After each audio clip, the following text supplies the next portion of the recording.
what 3 Point stands for. It's not just athletics, right? It's not basketball, right? It's character, academics, and basketball, right? That there's an equation here, right? Think about this as an equation. Character plus academics plus your love for basketball equals leading a productive and happy life. Okay, let's keep 100. So I'm in the second grade at the Baldwin Elementary School in Brighton. I am 7, 8 years old at the time. And we're at recess, and I'm with one of my friends. And he comes over to me crying. And I said, hey, what's going on? He said, you see those kids over there, he didn't use the term bullying at the time, but they were roughing him up.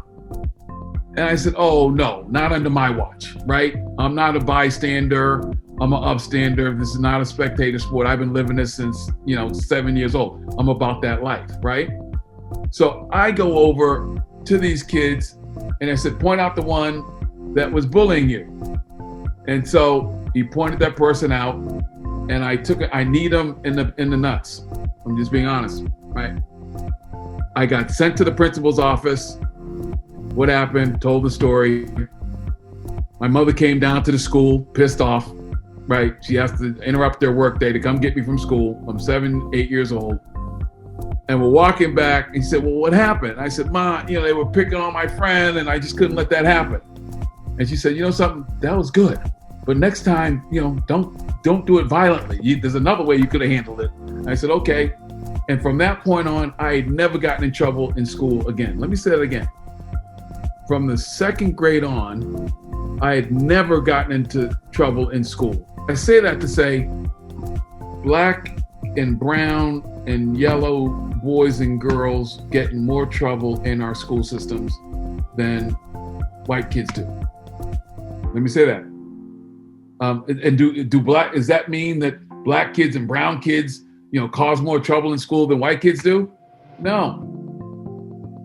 In fact, we all get in trouble, but the way that those disciplinary situations get handled, and I need you to understand this, 5th to 8th graders, those situations get handled differently when you're black and brown and yellow. So this is one of the 5 life lessons I'm going to give you at the end. I'm going to give you the 5th one now. Stay out of trouble. Do your best. You can resolve whatever issues come up around bullying, name calling.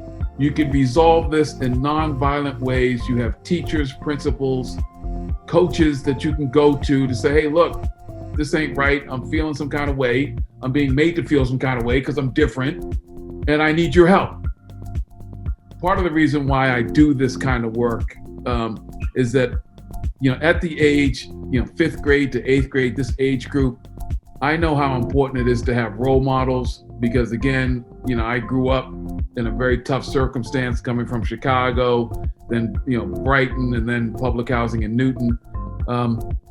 And so role models, or what I would like to call promise keepers, whether they were coaches, teachers, and I'm going to talk a little bit about a teacher I had later, were a major, major influence in my life. When I was in high school, candidly, I was happy being the star athlete, right? Newton South, 10th grade, make the varsity team, not just make the varsity team, but the starting point guard on the varsity team. That got me a lot of attention at the school. And I was content being the star black athlete in this predominantly white school. And so that's how people accepted me. That was my currency. My currency was I'm a great basketball player. And this black woman, Dr. Patricia Kempton, saw me spanking the basketball in and around the halls and said, Michi, what are you doing? Well, I'm spanking the basketball. What does it look like I'm doing? She said, get in here. Takes me into a class and says, you know something? I know you're trying to make friends here and you're the athlete, blah, blah, blah, blah. But you have a brain. You have a brain. I'd like you to invest in your brain. I'm like, what do I care about that? I'm going to NBA, right? My dream in life was to be in the NBA. What black kid who grew up in the hood, right, And the part of Newton I grew up in was the hood, arguably, in public housing. But that was not just my dream, but every one of my friends' dreams. And we were cool with that. But this teacher took me aside and said, we're going to read some books. Read this book and come back and talk to me. So I'm like, all right. So I started reading books, having conversations with her. And then she said, something, I'm going to put you in my English class. And at the time, when I was in high school, they had curriculum A for the smart kids, which were mostly white kids, and curriculum B, which were where all my friends were, the black and brown kids and the Mecco kids, right? Regardless of whether or not you were really smart or not, you were just tracked. And it was both college bound, but one was reserved for like serious students. And the other was like, people like me that was content with being the class clown. And I said, all right, let me, she went and talked to the principal, Dr. Seashoals, whom I'm still in touch with, my principal from high school, lives in Lexington, great guy, still plays basketball in his late 70s, believe it or not, and came to all my games. And he said, something, well, we're gonna let this happen, but let's make sure we don't set him up for failure. And so she said, look, we're gonna make sure he succeeds because I'm gonna get him in his class and I'm gonna tutor him after school. That's the commitment she made. And she's been in my life ever since. This is what I'd like you to write down. And this is this. I own 100% of my failure. No excuses. I didn't do it. No, I own it. But I only own a fraction of my success. I own 100% of my failure, but only a fraction of my success. Because what was the third thing I wanted to talk to you about? Personal responsibility. You screw up, own it. No excuses. You got police officers here. Hey, you know something? I'm in the wrong. Help me do it the right way next time. They'll accept that more so than, oh man, it wasn't me. That was him. I didn't do it this way. No. Own it and do it differently the next time. That's when you'll get people who want to enroll in your success. You want people enrolling in your success. And that's being a person of character, right? That's being about your books and being about, I'm going to the gym. I don't have time for that, right? Because I'm doing my love.